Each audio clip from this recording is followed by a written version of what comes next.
Right, okay. We should be live on Facebook, on Raptor 8's Facebook page. So welcome anyone who's tuned in for this. And firstly, as well, welcome Mark, Dr. Mark Avery. Thank you very much for joining us. It's really kind of you. No, that's okay. This is the first time I have Zoomed. So thank you for introducing me to this. I've been Microsoft Teaming, I've been Skyping, I have occasionally made a phone call to people, and I've also written letters in the past, but this is the first Zoom I've done. Brilliant. There we go.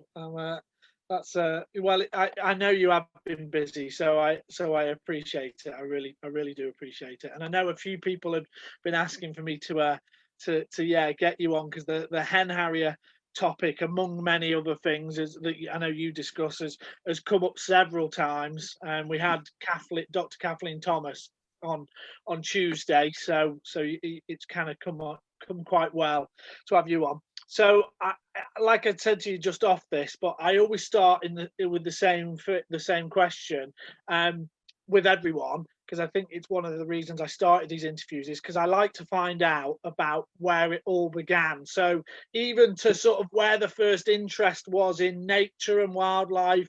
And I know you've done a lot in your life in terms of going right up to the RSPB and beyond now, present day. So yeah, but tell us, where did it all start, Mark? Where was that spark, if you can think of it, for wildlife and nature? I think with my parents. So I'm 62 now. I grew up just south of, or in Bristol and just south of Bristol. Lived in the countryside in a place called Pensford, which was about 40-minute on the bus into the centre of Bristol to go to school. Lived in the countryside. My parents, I'm an only child, my parents took me on the holidays to the countryside, to places like the New Forest and Mid Wales and the Lake District. And we walked and we looked at flowers. They weren't experts, but you know, they were interested. So yeah, who knows? I got interested. When I went to grammar school, Bristol Grammar School, there was a school natural history society, which was basically full of birders. And there were two teachers who used to take us out in a minibus on a Sunday to places like Chew Valley Lake and Slimbridge and Breandown and Somerset Levels. And I just got more and more into birds. It was interesting that many of the people who were in that club are still into birds in quite a big way. And some of them were put off probably by the rest of us within a few months, but I've stuck with it. I think partly because I was interested in birds. I did biology at A-level. Because I did biology at A-level, I went and did a degree in biology at university. I went to Cambridge. Yeah. That was fantastic. Learned a lot. Also went on an expedition ringing waders in Norway and did lots of other things.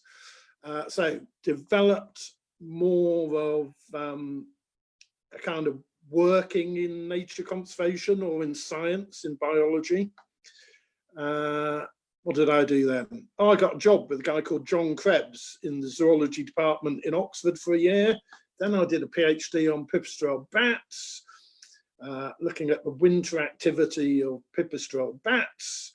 Then I got a postdoctoral research fellowship, which was looking at the social behaviour of European bee-eaters in the south of France.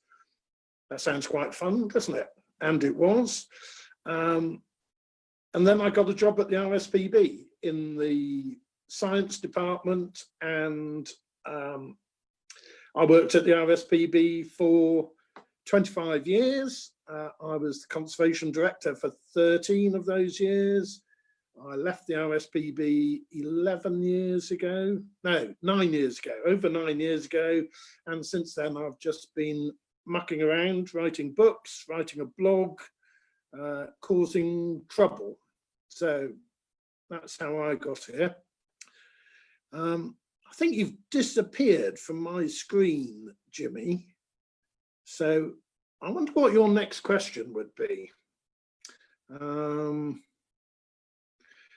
How about, when did you first become interested in raptors? Well, I'm not a raptor expert. I am interested in raptors, but I'm not sure I'm interested in raptors more than I'm interested in any other species of bird, really.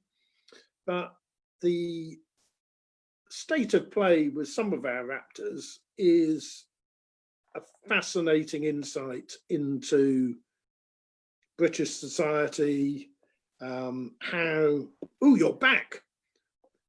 Yes. I don't know what happened there. Well done for carrying rabbiting on.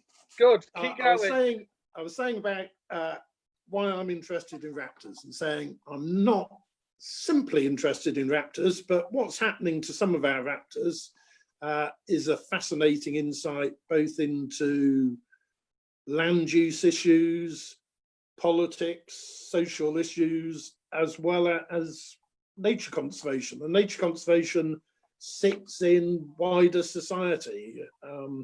What we can do and what we need to do is all down to what other people are doing, rights and wrongs. So I write a column in Birdwatch magazine called The Political Birder, and that's because I think nature conservation is political, not necessarily party political, although anyone who thinks that the Labour Party and the Conservative Party would treat nature conservation in the same way would have to be absolutely bonkers, I think. So that those two ideologies have different ways of approaching nature conservation. Right, I'll talk for about 5 minutes then, it's your turn. Oh yeah, well no, I obviously I missed a bit of it. Did you mention your PhD? Because I actually don't know what did you do your PhD in? I did a PhD supervised by a great guy called Paul Racy at Aberdeen University on the winter activity of pipistrelle bats. And you might think pipistrelle bats just go to sleep for 6, 7 or 8 months in the winter. But it's a bit more complicated than that, because they wake up now and again and they go out and feed when it's nice and warm. So I looked at how clever they were, or in reality, how natural selection has made them look really clever at making foraging decisions during the winter.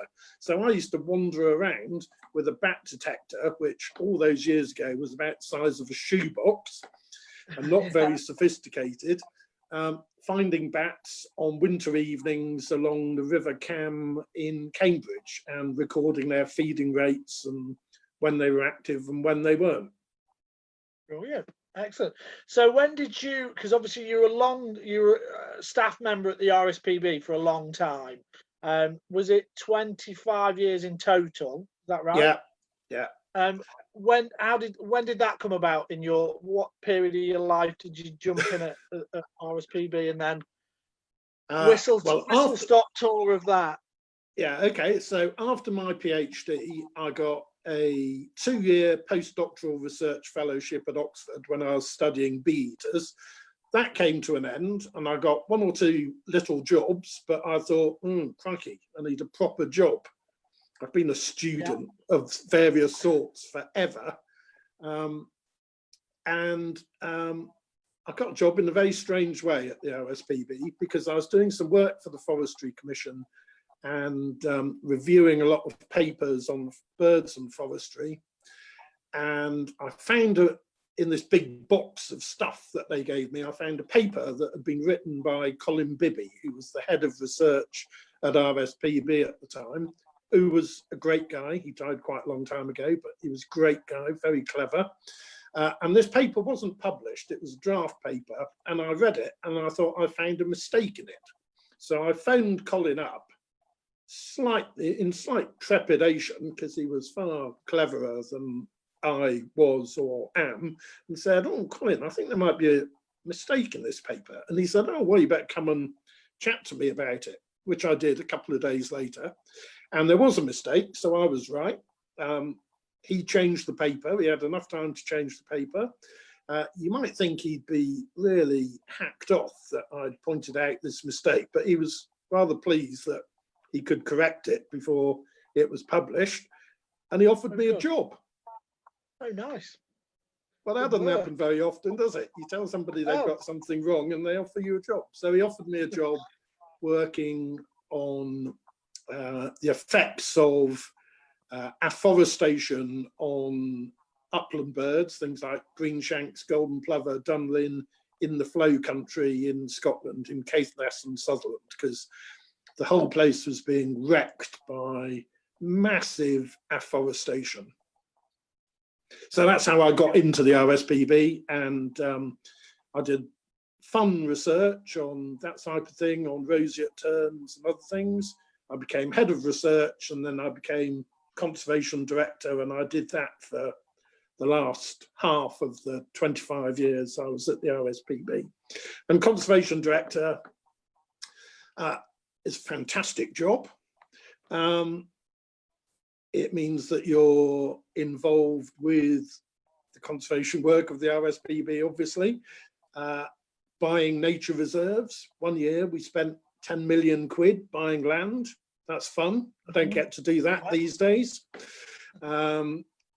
We were involved in working with landowners, particularly farmers, giving advice and help to those farmers who wanted advice and help on declining farmland birds, you know, from searle buntings, corncrakes in Scotland, stone curlews, to linnets and tree sparrows and yellow wagtails in the wider countryside. Nice.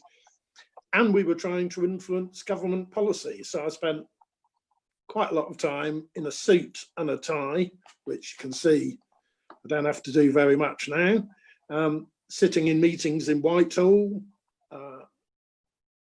met a couple of prime ministers, not that they took any notice of me, but met a couple of prime ministers, met an awful lot of government ministers, and you're trying to put across a message for nature conservation and trying to make it stick.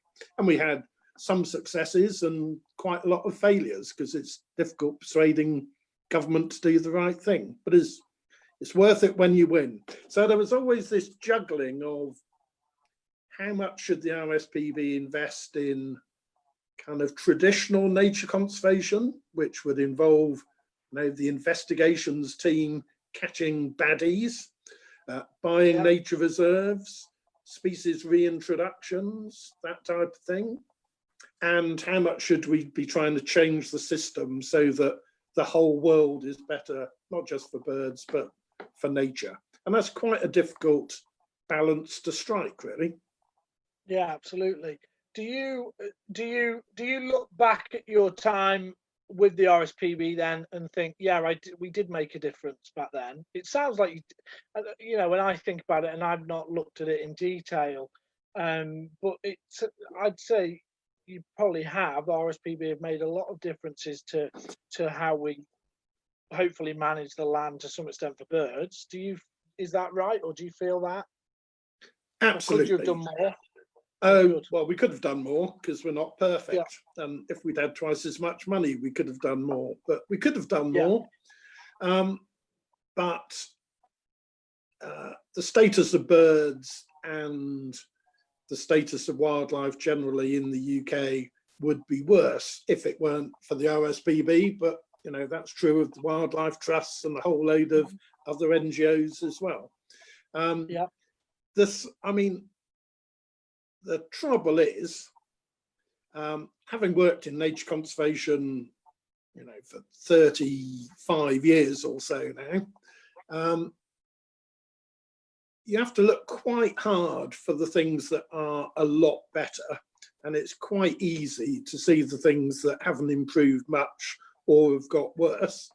But what you have to realise is that things would be even worse if we hadn't put all that effort in.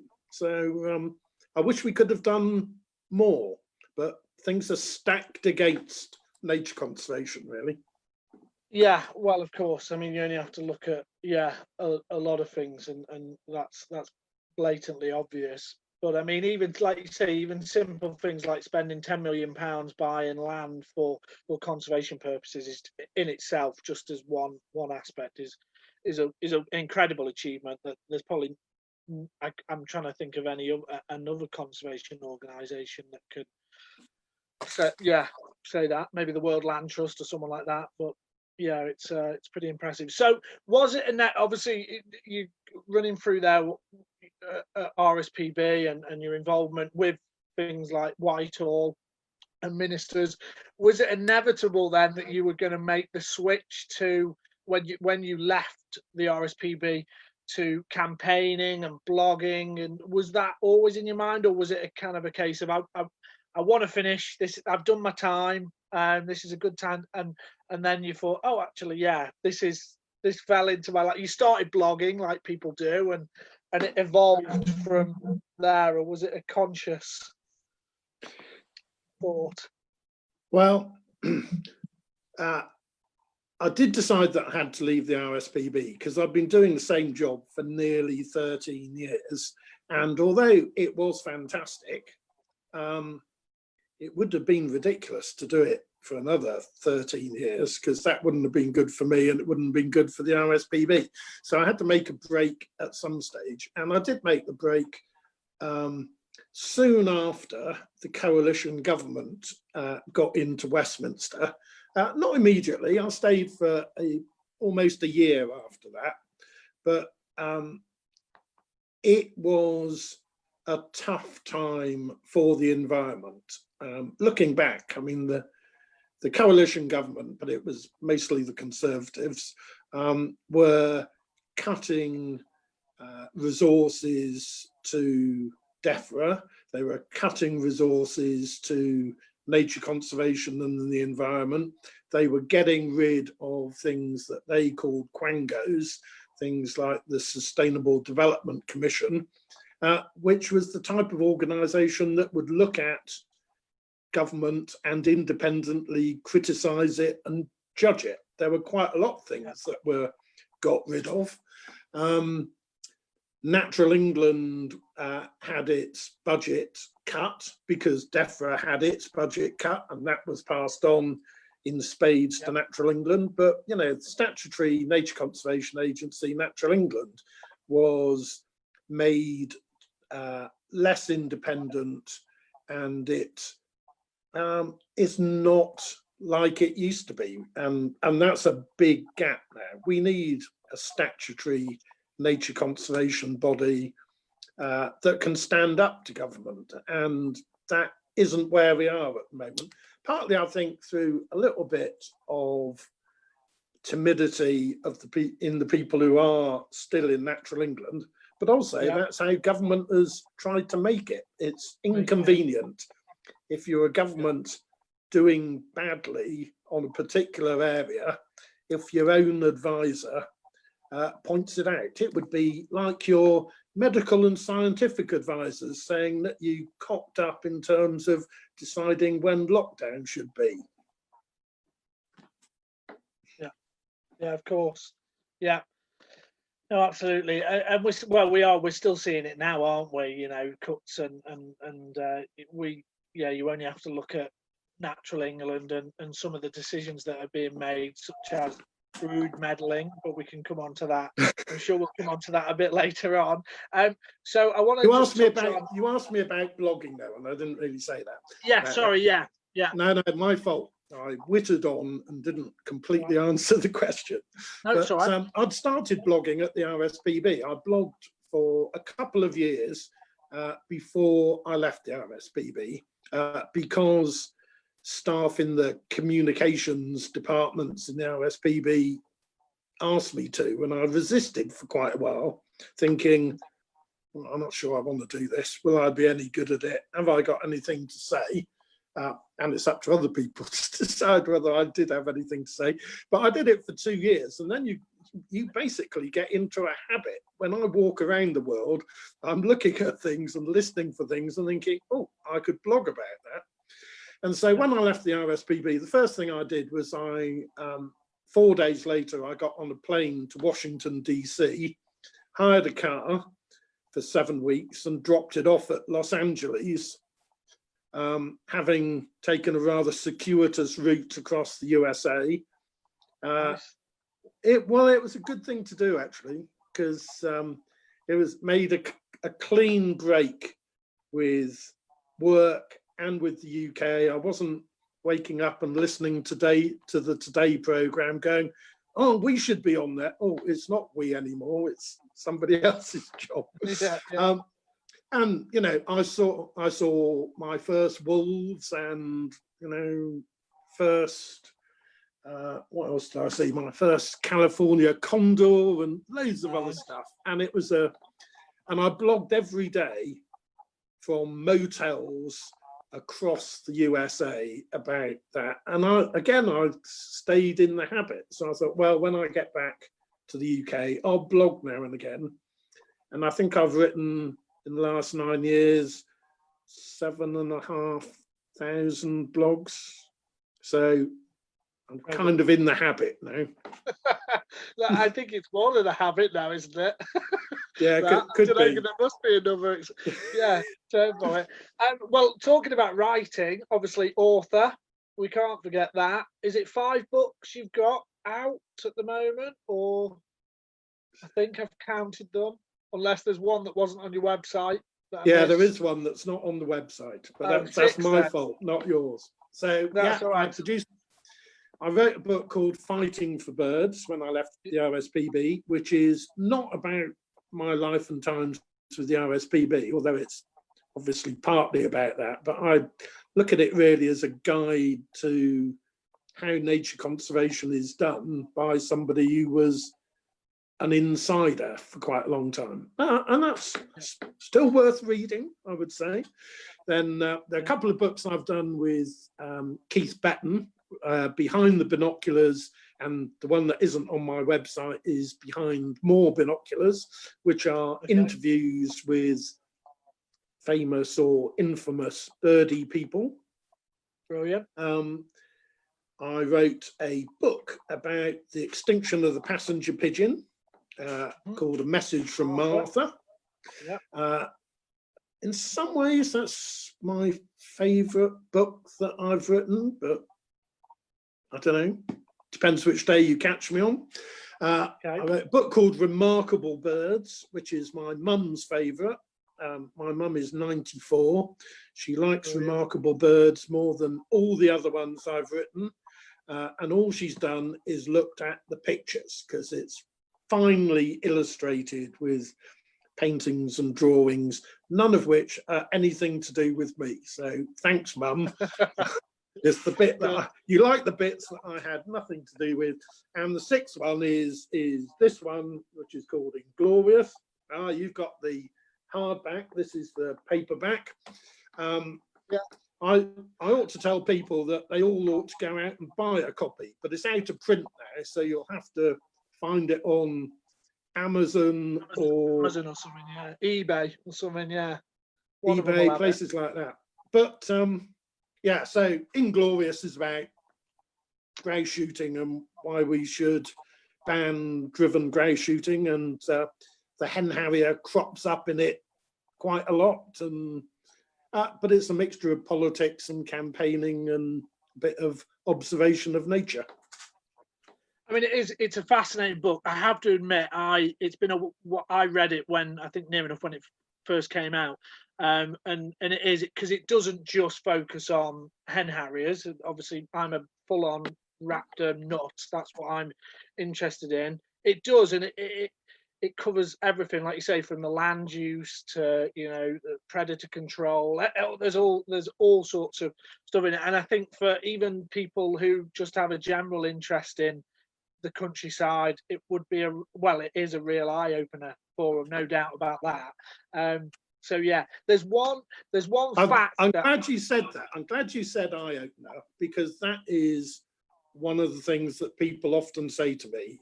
What you've just said, they say, "Well, somebody gave me this book of yours, and I thought it was going to be quite dull because I know a bit about raptors being bumped off, but it was an eye opener." How much of this happens and what all the other connections to grouse shooting and land management are. So when people say that to me, I think, oh, well, I must have written a half decent book if that's what people think about it. Yeah, absolutely. I mean, just to point out, I was on. We interviewed Professor Carl Jones a few weeks ago, and I spoke to him last night. He should be watching. Hello, Carl, if you are. And he sends his regards. Carl. Well, he sends his regards as well, and he mentioned it. He said it's a wonderful book. He absolutely loved it. So yeah, it is. It's because it is an art, because you don't connect. You think obviously there's a red grouse on the front. You know, the red writing on the front. You think, oh, here we go. This is going to be pretty full on in terms of, you know, maybe shoving it down people's throats, but it doesn't at all. It's easy it's for people to digest what's going on, and it connect. For me, it connects things like flooding. You watch it on the news and you see all these poor people in Staley Bridge or wherever it is out, and you don't think, well, actually, you know, it's got a connection with something that's going on up the hill. You just think, well, a lot of people probably don't even think anymore about it. So in that sense, I think it's a really important book. How, in terms of a book like that and all the detail and the facts and the information that you've got to get right, how long does it take? Was it an easy write? Did you enjoy it? You know, how did that go writing this book? I'm assuming you enjoyed it. You probably wouldn't have done it otherwise. I don't know. I might be wrong. We certainly wouldn't do it for the money. Yeah. So it's a bit difficult to say how long it took me to write. It didn't take very long, but it was quite a long run up and quite a lot of thinking. So maybe it took 4 or 5 months to write, but that was pretty full on. I wake up early in the morning, and by early in the morning, it's quite often 4:30 or 5 o'clock. And that's the time when I write best. So I would be sitting at a computer writing, make my wife a cup of tea at 6:30, have breakfast, keep writing until I'm completely knackered. Then have a break, go back later in the day and correct all the typing errors, spelling mistakes and that type of thing, because you don't need a brain to do that, but it's got to be done sometime. And then maybe spend an hour in the evening writing a bit more, but always stop when you've got more to give in the writing. Don't stop when you're stuck. In fact, if I sat down at the computer at 5 in the morning and by 5:30 I was playing one of those silly games that you find on computers because I couldn't get after a while, I just realized, no, have a day off, go out birding, do something in the garden. There's no use trying to do it. Trying to force it, Oh, that's great. That's fantastic information. Like, insight for people. But then it takes quite a lot of time after you've written it. So before you write a book, you think, oh, well, I've got to write 100,000 words on this subject. And when you start, you think, no, I can't think how I'm going to write 100,000 words on this. And then you write 125,000 words and cut it down to 100,000. If you're me, that's the way I do it. And you think you've done it then. You send it off to your editor, the publisher, with this great feeling of, God, I've done something really good. But then it drags on for ages because you have to read the page proofs, and authors are terrible at doing that because you just read what you wrote, not what is on the page. You have to, for any quotes from other people's work, you have to get permission from other publishers, and that's the job of the author. You have to do a load of stuff about publicity, filling in draft forms for your publisher. And in the case of Inglorious, I had to go through it with some lawyers as well, because they were a bit worried that we might get sued. So we had to take some bits out, none of which would have got us sued at all. And some of them were quite good bits, maybe maybe I'll stick them back in and publish another copy. But there are one or two quite good bits. They're not big chunks, but there are one or two when I get to a bit, because I look things up in the book myself, and when I get to a bit, I think, I'm sure there was, oh yeah, we had to take that bit out, didn't we? Was that when you're writing it, were there any moments where you're writing it, and I don't mean this, I certainly don't mean this in like a malicious way, were you writing it thinking, oh, that is a good fact, or that's a good bit of information, they're not, you know, someone who's against what you're publishing isn't going to like this being in print? There probably was a few moments like that, was there? Well, I think Inglorious, as it says right at the front, which some people misconstrue really, but it's a book with a point of view. And I was putting, so it's not a prejudice, although somebody could say it was a prejudice, but it's a point of view I've come to over a long period of time and after much thought. So my aim was to put across that point of view in as clear and convincing a way as possible, but also in a fair way. So there's quite a lot in there about, well, if we got rid of driven grey shooting, there'd be fewer waders in the uplands. That would be a bit of a shame, wouldn't it? Which it would. But, you know, you have to look at all the pluses and all the minuses and weigh up things. I mean, it may be either that I was suited to working for the RSPB, or maybe I learned it a bit at the RSPB. I see everything in shades of grey, really. That, you know, I believe that in the worst people in the world, there's a bit of good, and that in the best people in the world, there's a bit of bad. And most of us are in between. And that's true of organizations as well as people.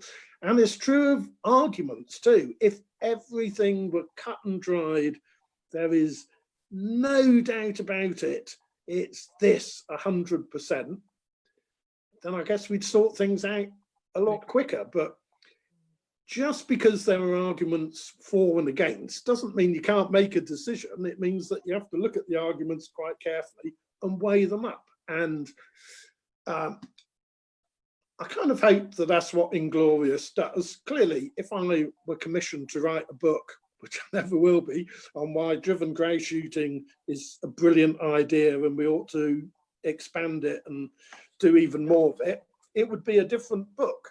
It'd be a pretty difficult one to write, I think. But this is a book that I hope is fair, but comes down very strongly on one side. So a question, just came into my head while you were talking about that, your point of view. Does it annoy you then? Because you're obviously, you know, there's no two ways about it. You're out there in the public eye, you know, with your views and your opinions on driven grouse shooting, which we'll come to in a minute, which I was going to ask you about, but until this popped into my head. Does it annoy you then when people, with the advent of social media, which is good and bad, people misconstrue things, people twist things, people don't look at the whole picture? For someone who publishes a book like this, does that annoy you, or do you have to just accept, well, I suppose you just covered it there, you accept that it's not black and white, some people, you know, there's this greyness in it, but does it annoy you, does it frustrate you when people throw things at you potentially that aren't true, or they've not taken into consideration what you've actually written or published? I'm kind of used to it, I think that's the case. I'm used to it, and I've been used to it for quite a long time. I mean, when I was at the RSPB, I used to have a daily media summary of what was in the papers, particularly mentions of the RSPB. And I used to look forward to Thursdays when we would get Shooting Times and hear what Shooting Times was saying about me quite often and the RSPB. And it was never very complimentary, but you kind of look at it and think, well, they've got that wrong, they've got that wrong. Well, they would say that, wouldn't they? And sometimes you go, well, actually, that's a fair point. We ought to have a look at that. So I don't, you know, I'm all for vigorous debate. I can dish it out, so I have to be prepared to take it back. What I don't like, but I'm used to, is when people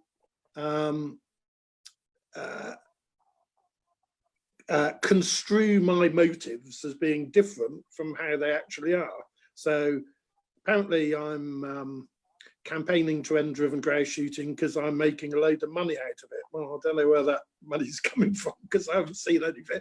You certainly don't make loads of money out of writing books. Or because I'm being paid to, or because I'm an animal rights extremist. Well, I know a few animal rights extremists, and none of them would count me in their number. They think I'm a bit of a wishy-washy softy, really. So, but people label you, and that's kind of okay. And I suppose on the other side, what I get annoyed about is where I haven't been clear, which happens sometimes, where I think, oh, I can see why they think that, even though if they'd read it another time, maybe they wouldn't think that. But I can see why they think that. I ought to have made that a bit clearer. And then I'm more likely to beat myself up if I think I haven't done a good job in making things clear than if some idiot gives me a load of abuse on Twitter, which happens so often. It's I don't take any notice. Yeah. It's just, yeah, you have to ignore it. Yeah. Otherwise, well, you'd never get a book written or a blog, unless you're writing on that, I suppose. Okay. So in terms of driven grouse shooting, is your stance on it that it should be banned? That's right. And I'm saying that. Yeah, I would ban driven grouse shooting, which involves, very intensive land management, particularly all that burning. So I don't want to ban all shooting, and I don't even want to ban all grouse shooting. I mean, it wouldn't worry me if all grouse shooting stopped, but I am not trying to get walked up rough shooting where some people walk across the moors and shoot at grouse as they flush them up, as well as shooting at the odd snipe or something like that. That's not how I would want to spend my time. And I don't regard it as an incredibly admirable hobby, but it's low down in the scale of things. Driven grouse shooting depends on criminality, because birds of prey, which are fully protected by law, are in conflict with that form of grouse shooting. They're not in conflict with low-key grouse shooting. In fact, many of the people who do walked up grouse shooting would probably be just as happy if they had a brilliant view of a golden eagle as if they shot an extra couple of grouse. So again, I'm called anti-shooting, but I haven't campaigned against wildfowling pheasants, except we reduce a ridiculous release a ridiculous number of pheasants. So there's reform in other bits of shooting, but driven grouse shooting is the worst one of all, and there's no way out of it. It's unsustainable to its very core. And I mean, one of the ways I look at it is, if we didn't, well, we're the only country in the world that has driven grouse shooting. Everybody's got willow grouse, a bit like red grouse, same species probably. Nobody else is managing them to the extent that we do. Mm-hmm. If we didn't have driven grouse shooting in this country, you'd never introduce it tomorrow. If it was part of the post-COVID economic restoration plan, let's all dress up in tweed, stand in little shelters, and a load of people will chase grouse across the moor and will shoot at them. Nobody would suggest that that was a great thing to do. But because we've been doing it for only just over 150 years, it's a tradition, apparently, like not giving women the vote was a tradition, and sticking kids up chimneys was a tradition, and slavery was a tradition. So a tradition, that doesn't count for me. So yeah, I'd like to see it gone, and it will be gone. It'll be gone in the next 10 years or so, I predict.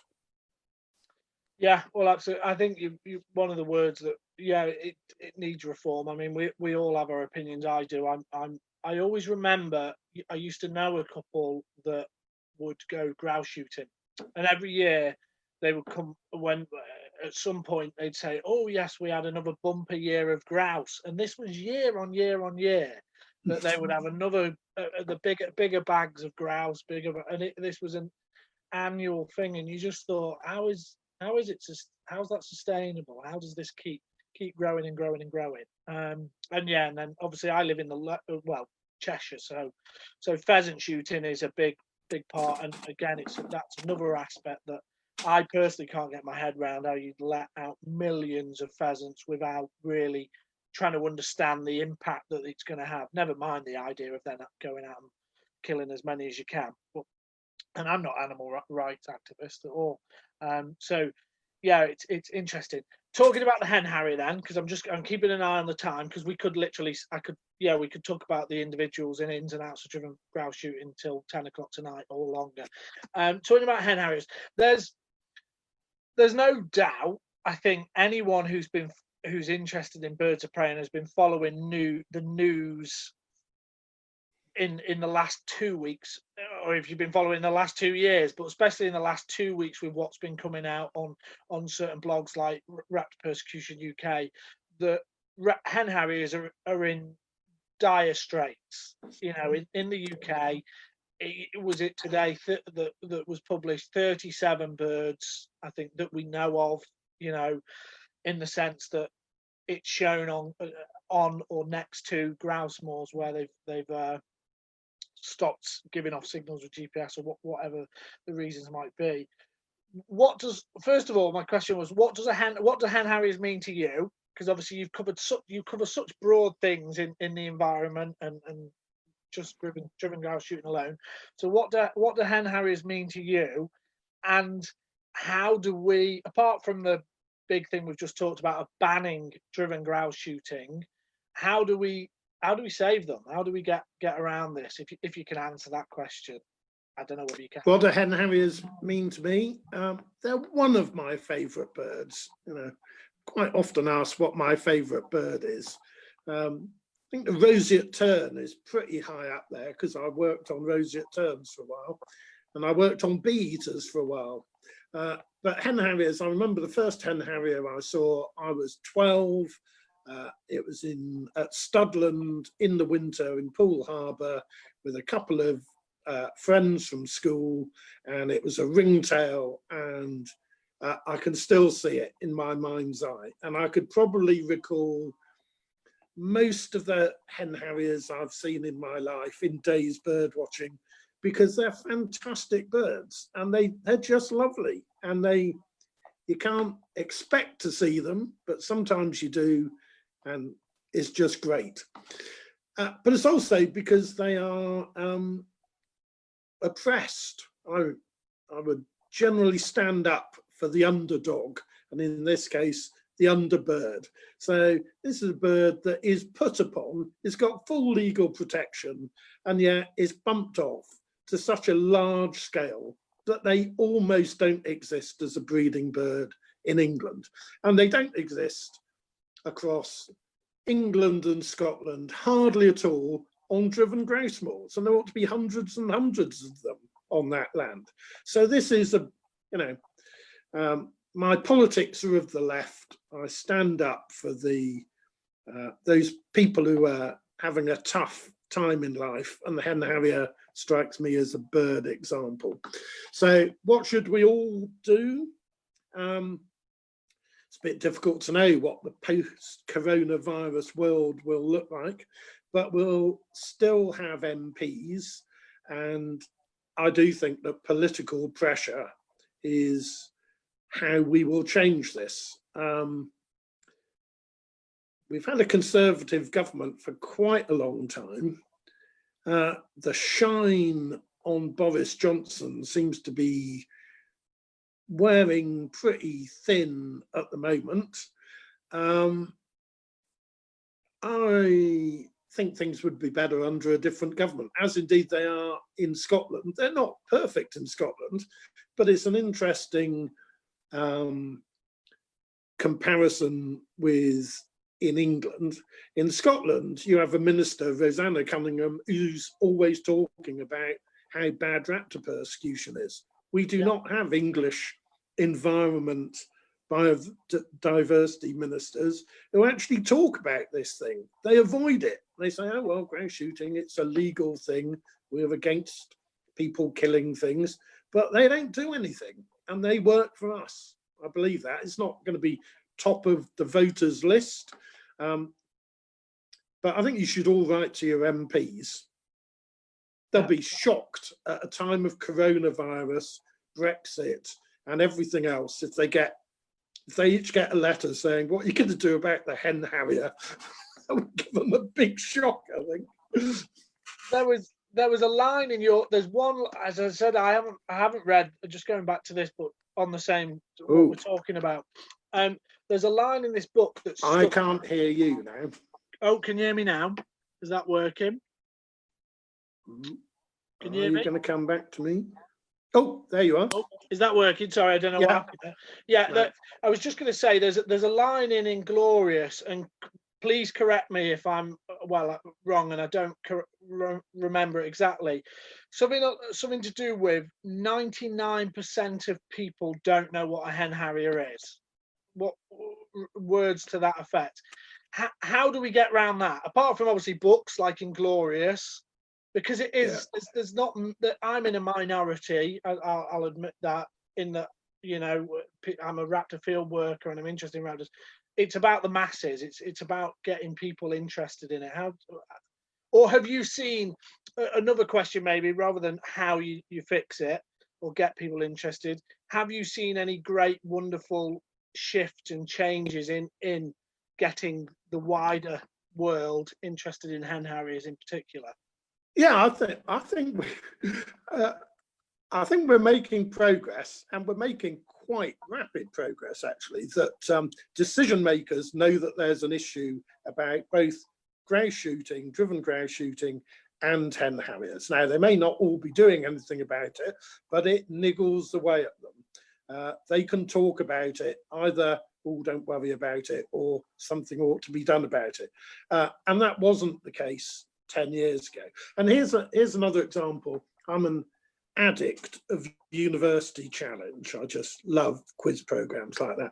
And I think it's about 3 times now that hen harriers have come up on University Challenge. There was one that was the bird Circus cyaneus, according to the RSPB, is the most persecuted bird in the UK because it eats red grouse. What is its common name? And neither team got it right, but one of them said golden eagle and the other one said peregrine falcon, both of which are good answers, and hen harrier would have been the right answer. Well, for that to come up on quiz programs now, you know, we're no longer talking about, you know, whether it's happening, and lots of people know more about it.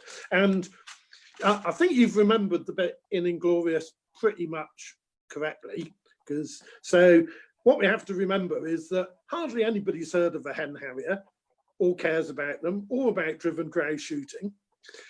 So let's say there's 1% who love hen harriers and maybe want to get driven grouse shooting banned, and there's 1% who maybe loathe hen harriers and are dead keen that driven grouse shooting continues. If we talk to the 98% in the middle, truthfully, about what it's all about, they're going to recruit to our end of that argument. The more people know, they're not going to say, well, what a fantastic thing this is. Burn the hills, cause more flooding, cause more carbon emissions, and you have to kill a load of wonderful protected birds to make it profitable. And it's all just to go out and shoot birds for fun. They're not going to recruit more supporters with that being the case. So everybody, who knows whether there's going to be much of a grouse shooting season this year, 2020, with movement restrictions. I suspect there will be, but I suspect it'll be a bit smaller. But it'll be in the newspapers, it'll be in the media. That's the time when, if you're allowed to go down to the pub by then, to talk to people in the pub, say, oh, do you know, the glorious 12th is coming up. Do you know about grouse shooting? Do you know about hen howies? Do you know about the scale of raptor persecution? Tell them to borrow this book from their public library, or you could lend your copy to somebody else. Yeah. Say, have a look at this before the 12th of August.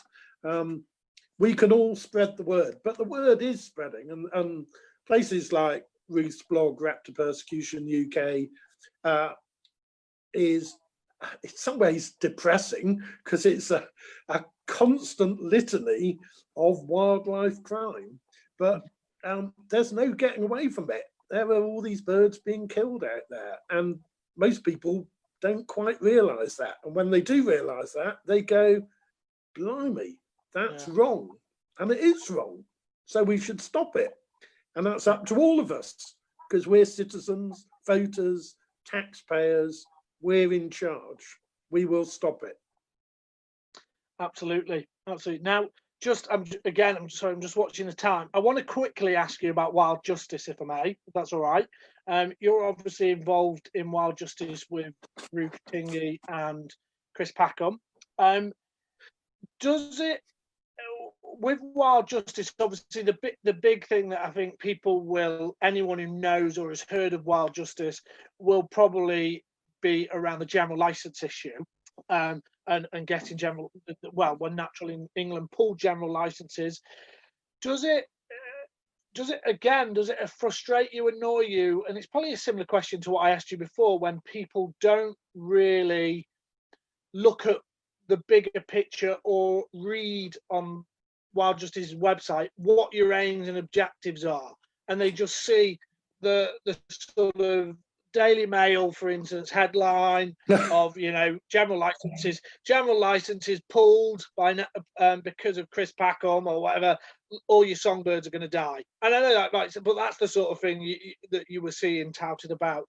Does that frustrate you, or how do you get around that and deal with that aspect of the media? I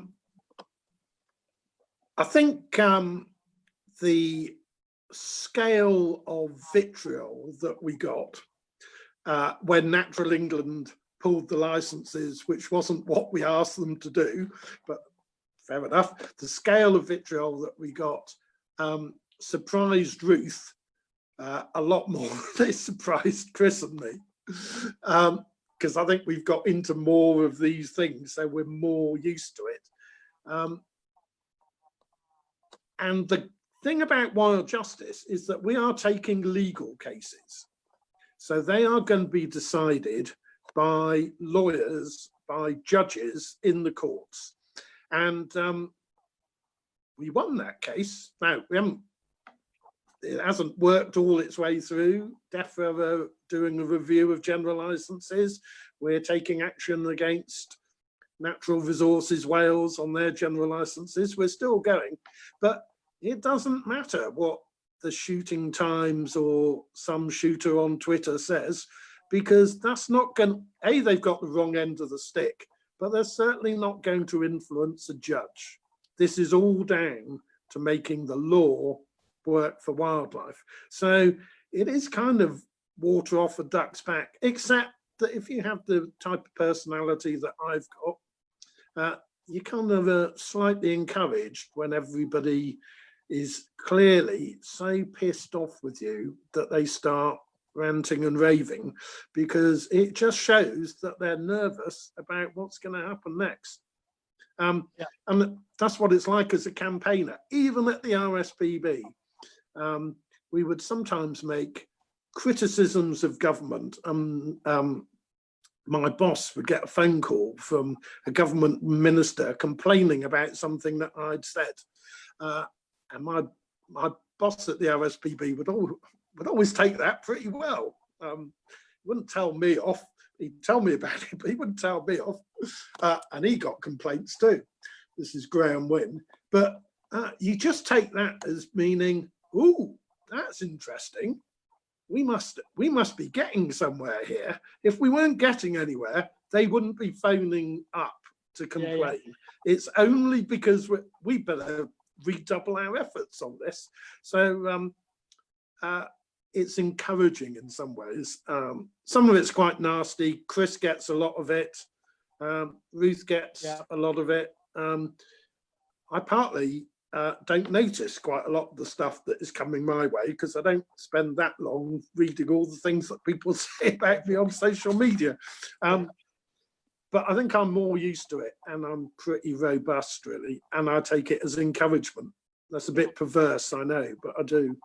Well, it's funny you say about perverse. I mentioned this to Ruth, I've only ever experienced it in a small way, and was when Raptor Aid launched the local Peregrine Watch, and it made its way onto pigeon fanciers pages right across to Australia. We were on Australian pigeon fanciers pages, and I was getting messages, and I was being called all the names under the sun for about a week. And yeah, perversely, me and my wife sat, with a cup of tea, reading them, or I'd read them off to her. And you just have to laugh about some of them. I mean, a lot of them we ignored and you don't reply. But yeah, we laughed at it. I was a bit worried when my wife was agreeing with a couple of them, but then that's neither. but yeah, so it's not cool. But yeah, you do have to just ignore it. My Facebook has just started working a little bit, so I'm just watching the time again because we're coming near the end. A couple of questions have come in.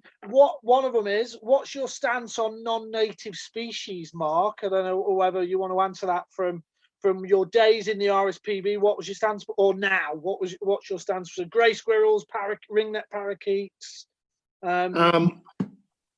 Depends on the species. So I think let's take the little owl. So probably not native to the UK, certainly introduced, declining now. I don't see little owls very often, but it's a near neighbour on the continent. All you have to do is get out the other side of the Channel Tunnel and you can see little owls. Is little owl a conservation problem? No. Would it be better if people hadn't introduced little owls into the UK? Maybe a little bit, but not much. Do I want to do anything about it? No, not a thing.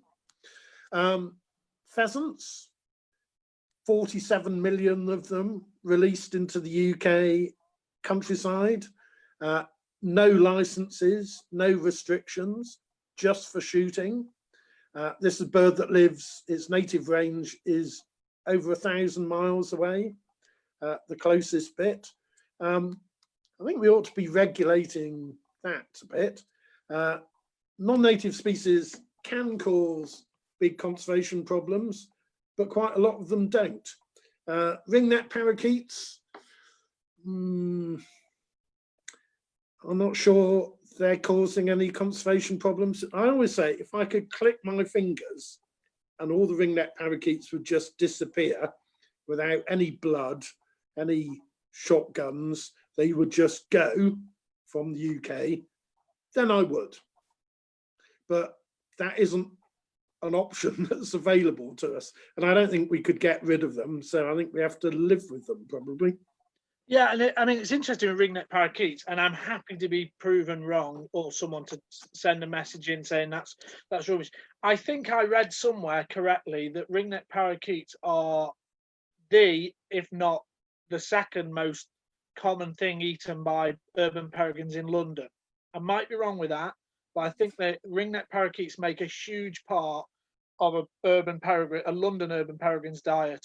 But yeah, so They're certainly found in nests, aren't they? Yeah. Yeah. So, Well, that is an interesting example because you mentioned grey squirrel, and the quickest way for us to get rid of grey squirrels and to get more red squirrels back is to allow pine martens to recover their former range. And this has been shown in Ireland, and I think there's evidence in parts of Scotland. As pine martens come back, they create a landscape of fear. I love that phrase for grey squirrels because they eat them, but they also scare them so much that grey squirrels don't spend so much time on the ground. So they don't do so well.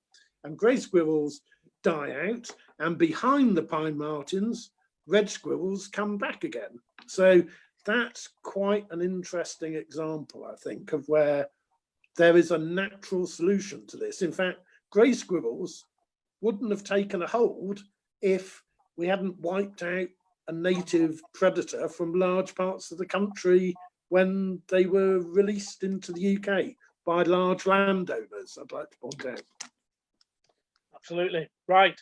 There is another question, and this actually links into something quite interesting.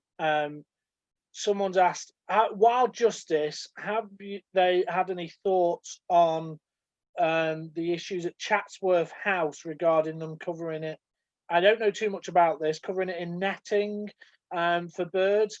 And that's made me think of another question in relation to it. How do Wild Justice decide on, right, we're going to focus on this? So I don't know if you know anything about the Chatsworth House thing with netting. I don't, but if you want to answer that. I know a bit. It is to do with netting off.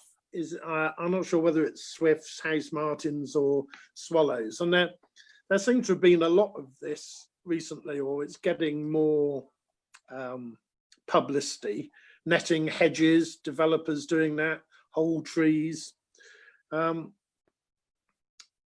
think we're right to rise up against this because birds are protected by law. And I'm not saying, I don't know the details of Chatsworth either, so I'm not saying they've done anything illegal, but we've got to find a better way of living with birds. And a bit of bird shit on a few statues, maybe statues of slave traders anyway, but a bit of bird shit on some statues.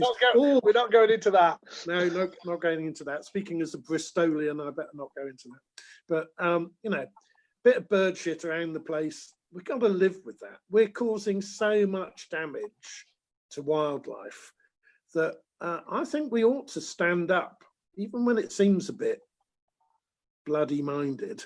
But local action on particular cases starts the ball rolling. And, you know, it's going to be more difficult to persuade the government to introduce a green agriculture policy than it is to prevent people, builders and others being, and supermarkets being nasty to birds. So let's do both, try and do both, but let's do the things that we can, as well as the things that it would be really good if we could. And obviously, well, I asked as well, how do we decide? Can you hear me? Still, sorry, I Yeah. don't know if my Wi-Fi's going a bit off. How do Wild Justice? How do you decide what you're going to focus your? How do we decide what we're going to focus our attention on? Maybe you don't want to give it away. No. It's we usually have a few options at any one time. We talk to our lawyers about which ones look the best bet on legal grounds. We have quite a few glasses of wine and discuss it. Yep. And then we pick on one or two. And actually, there is a new one, which is probably going to emerge soon after Chris Packham has finished Springwatch. So I think you will hear what our newest legal challenge will be before the end of June. And there's a queue of others. There's some things that we've been working on, researching both the law and what's happening on the ground for quite a while. And we can't do too many things at once, actually, because they take quite a lot of time and they take quite a lot of money too. So we're quite picky about what we do, but you'll see some new things over the course of this year, and one of them, I hope, touch wood, will be really quite soon. Good. Okay, well, I wait with bated breath, so to speak. Right, okay. I've only got one more question that I always finish up with, Mark, and that is, if you were to give one piece of advice to a budding blogger or campaigner, what would it be? Now you've been in it for so long, what would your one bit of advice be for campaigner? Because that's but blogging has just as big an impact, I think, sometimes. Find lots of friends, because you can't do it on your own, and and they do need to be friends, really, people you can chat to and talk to, because that's how Chris and Ruth and I got together. We're just mates who work together on bits and pieces, and now we work together more closely on Wild Justice. We trust each other. We have a different take on things. That's why I'm quite good at some things. Ruth is very good at things that I'm rubbish at. Chris is amazingly good at things that neither Ruth nor I are any good at. A team of people, get lots of advice, and don't give up. I mean, you have to choose something that you might win on, but you can win. We're in charge. We, the people, are in charge. You just have to persuade lots of other. I mean, the thing about not giving up, at the stage when you are almost sick to death with saying the same things to lots of different people.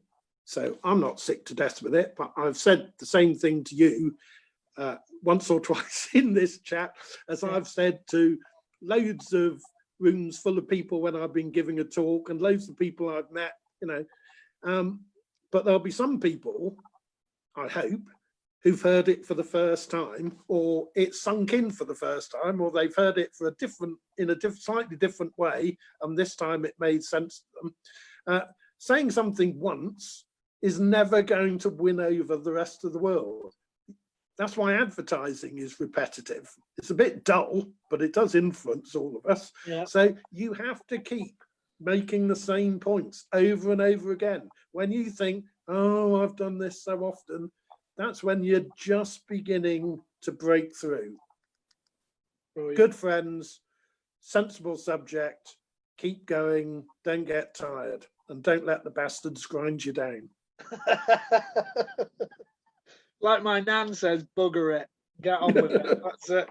Excellent. Right, Mark, it's been an absolute pleasure having you on. Thank you very much. Thank you. Yeah, it's been a real pleasure. And yeah, we've had plenty of people tuning in, so that's really good. So thank you very much. Enjoy your next meeting.